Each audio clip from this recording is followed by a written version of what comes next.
Oke, selamat siang ya teman-teman. Ini udah hari raya, jadi mohon maaf lahir batin ya teman-teman. Jadi di video kali ini kita lanjutin lagi, bukan ini sih topologinya. Kita bakal lanjutin yang mana ya topologinya.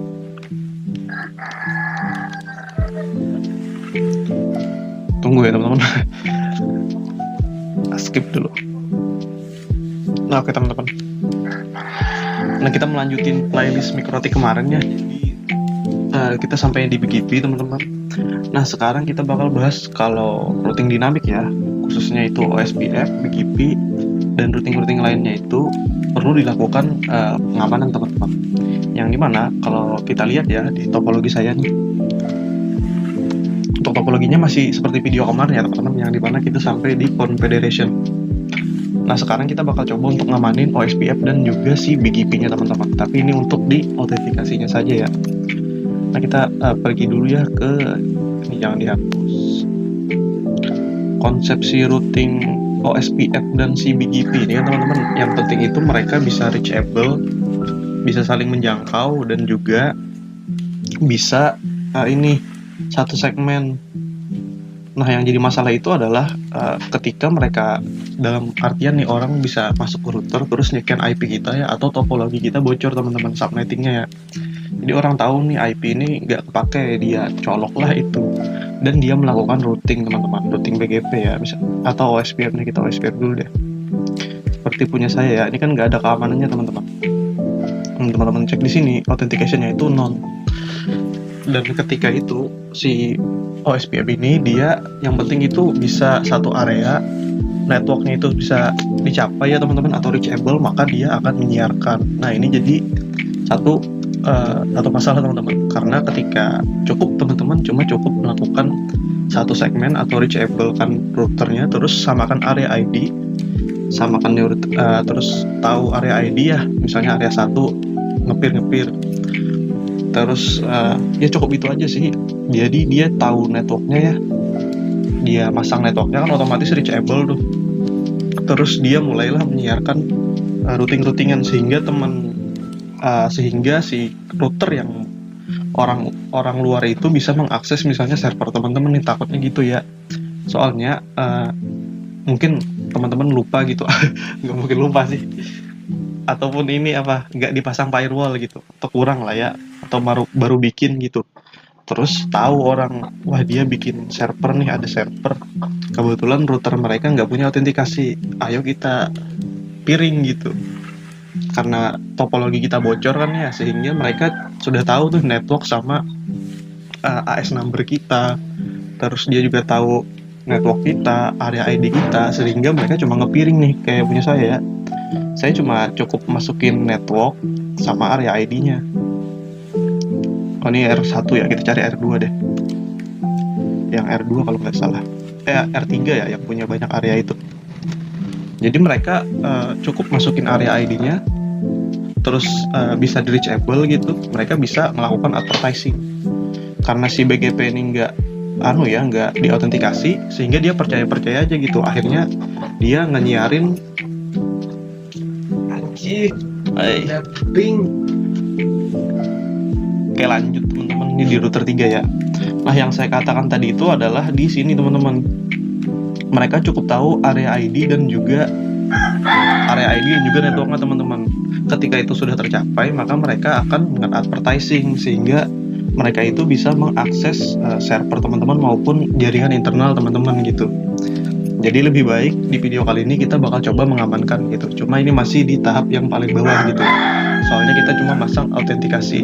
Yang nantinya itu ketika si router yang mau ngepir atau orang dari luar itu mau ngepir jaringan kalian dia nggak akan bisa masuk teman-teman, karena si MD5 ini dia akan melakukan hash teman-teman, yang mana nantinya ketika dia mau koneksikan itu, dia memerlukan password teman-teman, sehingga si routernya itu nggak akan bisa connect karena dia nggak punya kesinambungan ya, kesamaan passwordnya itu. Jadi mereka nggak akan dipirkan teman-teman. Nah, mungkin kita bisa coba ya untuk melakukan hal tersebut. Kita ke R1 lagi teman-teman. Nah, sekarang di sini ini kan sudah terbuat dynamic ya teman-teman. Kita bakal tambahkan baru aja. Untuk interface-nya kita ubah ke semua ya. Jadi ini mencakup nantinya aturan ini bakal diterapkan ke semua interface yang ada ini teman-teman. Nah, di sini kita bisa pilih untuk autentikasinya ya. Karena di video ini kita bahasnya MD5, maka kita akan pakai MD5 nih teman-teman. Nah, untuk passwordnya ini teman-teman 123 aja ya, biar gampang. Authentication ID-nya 1 aja teman-teman. Di sini network type-nya default aja karena ini pakai loopback ya. Nah, teman-teman masukin aja nih. Nah, otomatis interface yang di bawahnya itu bakal menuruti ya teman-teman aturan yang baru kita bikin ini, karena dia mengikat semua interface ya teman-teman. Nah, sekarang kita cek di routing table. Nah, ini nggak muncul lagi ya teman-teman, BGP-nya yang aktif nih, soalnya kan belum kita autentikasikan ya. Kita lanjut ke router 2 teman-teman. Ini kita pindah dulu. Kita ke R2 di sini ya. Main ya. Nah, otomatis ini udah hilang ya. Karena dia pakai autentikasi teman-teman, sehingga dia nggak bisa lagi ngepir nih. Nah, udah hilang ya si loopback si router 1 teman-teman. Yang mana router 1 itu loopbacknya adalah 1.1.1 nih teman-teman. Nah, untuk melakukan peeringnya teman-teman atau melakukan BGP-nya, teman-teman lakukan hal sama. Ini kita pakai juga MD5 ya. Passwordnya samakan aja teman-teman, passwordnya itu harus sama ya. Kalau passwordnya beda nggak bisa connect gitu. Jadi si MD5 ini cuma mencocokkan password aja teman-teman, sama authentication key ID-nya ya, juga sama teman-teman passwordnya. Nah, harusnya setelah kita terapkan pengaturan ini ya, maka si router 2 itu bakal berbagi lagi routing tabelnya dengan R1 nih teman-teman. Ini kita coba ya. Nah, ini nggak apa-apa teman-teman down, karena ini sudah ada ya nih. Ini memang down seperti ini teman-teman stepnya ya, tapi aturannya itu tetap terbuat nih harusnya di router 2 nih. Nah, dia udah terkonek lagi teman-teman. Jadi router yang nggak pakai MD5 atau nggak melakukan autentikasi, dia nggak akan bisa untuk masuk ke jaringan OSPF teman-teman. Nah, sekarang kita bisa cek lagi untuk routing table-nya. Nah, itu udah muncul ya teman-teman, si DAO 11 nih, dimana 11 ini adalah loopback di R1 teman-teman. Ini udah muncul nih untuk klien-kliennya ya. Nah, jadi untuk si OSPF begitu aja teman-teman. Sebenarnya ini cukup simple, teman-teman cuma menyalakan MD5 dan juga memasukkan password. Dan password itu cuma perlu teman-teman samakan gitu, sinkronisasi ya. Nah, kita bakal lakukan juga di router 3 dan 4 ya teman-teman. Kita pindah lagi ke R4 nih. Nah, mereka yang gak pakai MD5 itu gak bakal bisa connect teman-teman.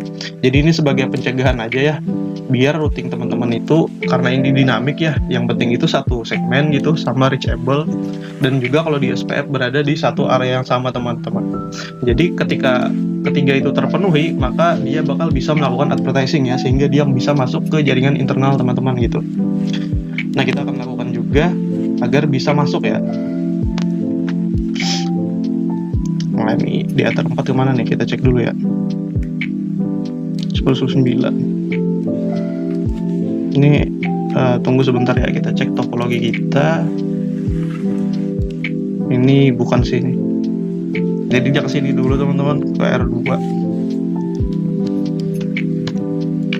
Kita cek dulu di R2 nya ya, saya agak lupa untuk IP address-nya. Terempat. Oh, berarti di sini ya.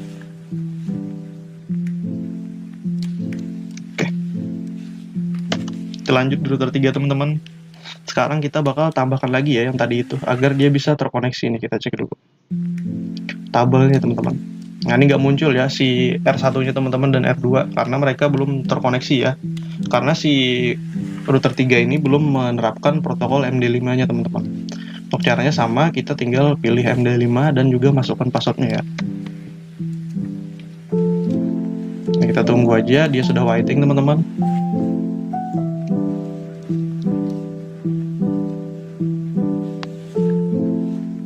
Oke, ini kita tunggu ya. Masih belum masuk ya.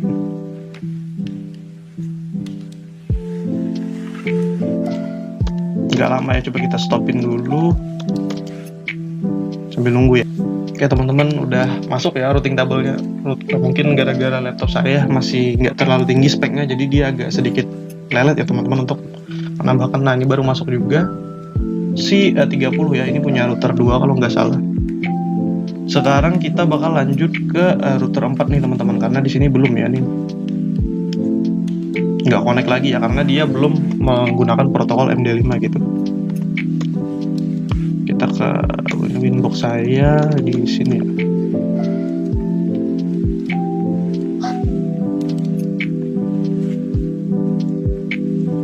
Kita lakukan hal sama juga teman-teman, cukup masukin ini aja ya, mana routing, terus kita ke SPF biasa, kita masukkan juga. Sebenarnya teman-teman bisa spesifik gitu interface-nya, misalnya berapa atau LO berapa itu terserah teman-teman. Cuma untuk di video kali ini saya nggak mau ribet ya, jadi saya kasih semua aja gitu.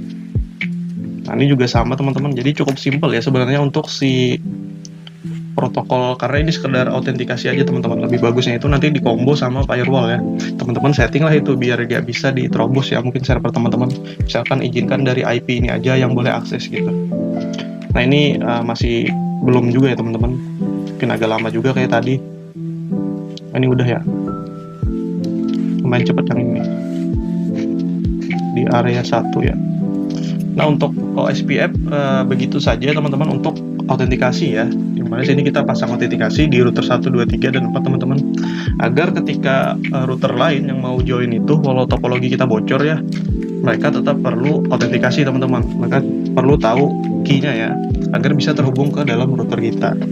Kalau mereka nggak punya key-nya, nggak tahu, mereka nggak akan bisa melakukan advertising teman-teman, sehingga mereka itu mau diapakan juga nggak bakal bisa masuk ke dalam jaringan internal kita teman-teman. Nah sekarang kita bakal coba untuk ke BGP teman-teman, karena ini sudah ya di OSPF. Jadi caranya tuh cukup simple aja teman-teman. Teman-teman ke OSPF, terus teman-teman pilih interface-nya, nyalakanlah authentication-nya yaitu MD5 ya. Dan teman-teman pilih aja passwordnya apa gitu, misalnya lebih bagus itu lebih rumit ya pakai kode-kode segala macam teman-teman. Cuma karena ini lab ya, jadi kita pakainya 1, 2, 3 aja biar simple dan mudah diingat gitu. Nah lanjut kita bakal coba untuk di BGP ya. Dan untuk BGP ini kurang lebih sama aja teman-teman, yaitu biar si router yang nggak punya password atau nggak pakai protokol ini nggak bisa connect gitu. Jadi routing table kita nggak kesebar ya teman-teman. Kita cek dulu di sini ya topologinya. Karena sekarang R2 itu jadi pusatnya ya teman-teman, maka kita bakal ke R2 dulu aja deh. Alhamdulillah. Nah kesini ya. Ini cukup sama teman-teman, untuk karena sama-sama pakai MD5 ya. Jadi mereka yang nggak menyalakan protokol MD5 dan juga nggak tahu passwordnya, maka nggak akan bisa masuk ke dalam router kita. Dia nggak akan dibagi routing table ya teman-teman. Nah caranya cukup simple teman-teman, cukup ke sini ya teman-teman, ke peer. Ini di router 2, router 3 ya berarti.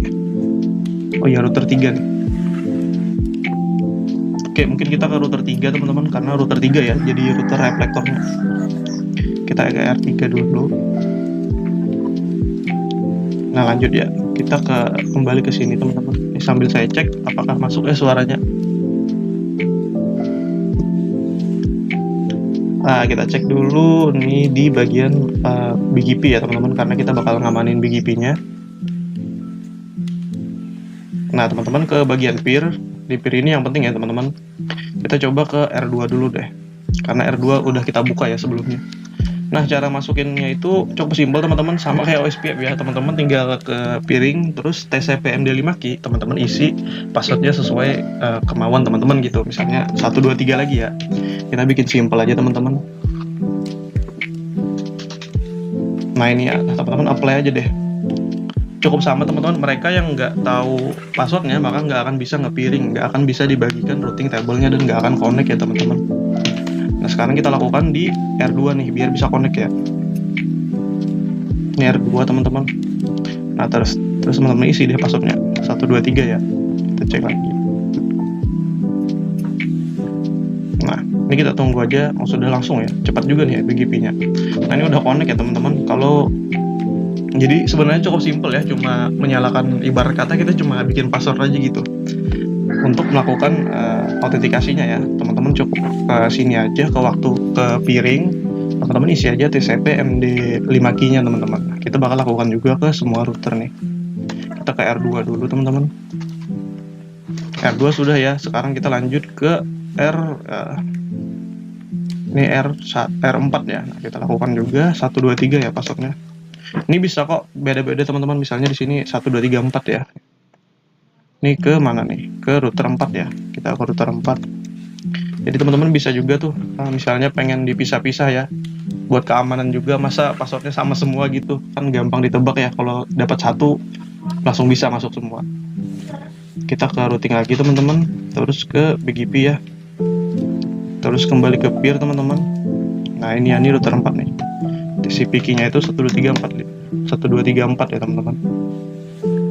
Nah ini teman-teman apply lagi. Tunggu sampai connect ya teman-teman. Nah ini udah establish ya. Harusnya itu dari idle dulu, baru aktif, baru dia bakal connect, open sense, baru sampai establish ya teman. Kalau sudah establish ini berarti sudah terhubung ya teman-teman. Teman-teman bisa cek di routing tabelnya nih. Harusnya muncul si R3 ya. Mana ya? Yang DAB. Nah ini ya. Nah kita lakukan juga teman-teman di router satu lagi yang belum. Mungkin di sini kita kasih satu ya. Kita pisahin aja ya. Nah kita lakukan juga di satu teman-teman, di router 1 ya.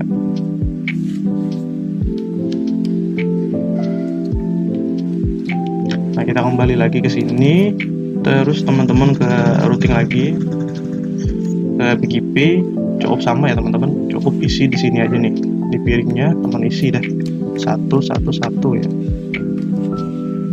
Tunggu sebentar ya, tadi itu pakai titik ya. Di router 3 itu nggak pakai titik ya. Oke, ini teman-teman apply lagi. Tunggu sampai establish ya teman-teman. Nah, udah establish ya teman-teman. Jadi seperti itu aja untuk si BGP ini, teman-teman cukup ke bagian peer. Terus untuk mengepirnya itu teman-teman kasih aja password agar ketika dia ngepir itu, kalau nggak punya password dia nggak bakal bisa masuk ke dalam router kita teman-teman. Sehingga ini lebih aman ya. Tapi sebenarnya nanti akan saya bikinkan juga video yang mana kita akan lebih spesifik di OSPF ini teman-teman. Yang mana nantinya itu kita akan menggunakan routing filter ya. Mana tadi filter. Nah ini teman-teman. Nanti saya pikirkan ya caranya di topologi itu kasus-kasusnya untuk keamanannya itu filternya bagusnya gimana. Tapi untuk saat ini kita di BGP dan OSPF menggunakan MD5 ya teman-teman. Nah mungkin saya ulangi lagi ya untuk pembuatan si OSPF lagi deh. Teman-teman pergi ke routing terus ke OSPF. Caranya cukup simpel, teman-teman bisa tambahkan baru ya. Ini kan saya menggunakan dynamic ya nih. Sebenarnya teman-teman bisa routingnya itu bukan statik juga sih, lebih kayak gini ya teman-teman. Teman-teman pilih interface-nya ya manual, terus masukin aja nih untuk protokolnya ya. Cuma saya kan di sini pakainya dynamic ya, karena saya malas ngehapusin, jadi saya pakai ini aja teman-teman. Saya bikin baru untuk mengekang semua interface ini teman-teman. Dan untuk setting MD5-nya tuh teman-teman cukup ke sini ya, ke interface. Terus teman-teman bikin baru kalau kayak saya ini, terus teman-teman nyalain deh MD5-nya. Terus teman-teman isi untuk authentication key-nya dan juga autentikasi key ID-nya teman-teman. Ini samakan dengan router yang mau dipiring. Nah, ini cukup simple aja teman-teman, seperti kita bikin password baru di HP gitu. Cukup masukin passwordnya aja. Ini teman-teman lakukan di semua router yang teman-teman pengen gitu. Pakai MD5 ya agar aman. Nah, untuk BGP cukup simple juga teman-teman, hampir mirip ya karena sama-sama pakai MD5 juga. Teman-teman nggak pakai instant, teman-teman langsung ke piring aja. Terus teman-teman isi deh ini TCP MD5 key. Sama seperti OSPF, cukup disamakan aja passwordnya ya teman-teman. Nah mungkin itu saja teman-teman bagaimana cara kita melakukan konfigurasi mengaktifkan protokol MD5 ya, agar router teman-teman itu nggak bisa dipiring orang secara secara gampang gitu. Soalnya kan memang wajib seperti itu ya, biar lebih enak gitu. Jadi routing kita itu nggak bisa diakses oleh orang lain, jadi orang lain nggak boleh ngepiring gitu kalau nggak tahu passwordnya. Nah mungkin itu saja teman-teman. Sekian, terima kasih ya udah mau nonton teman-teman. Assalamualaikum warahmatullahi wabarakatuh. 19 menit aja ya.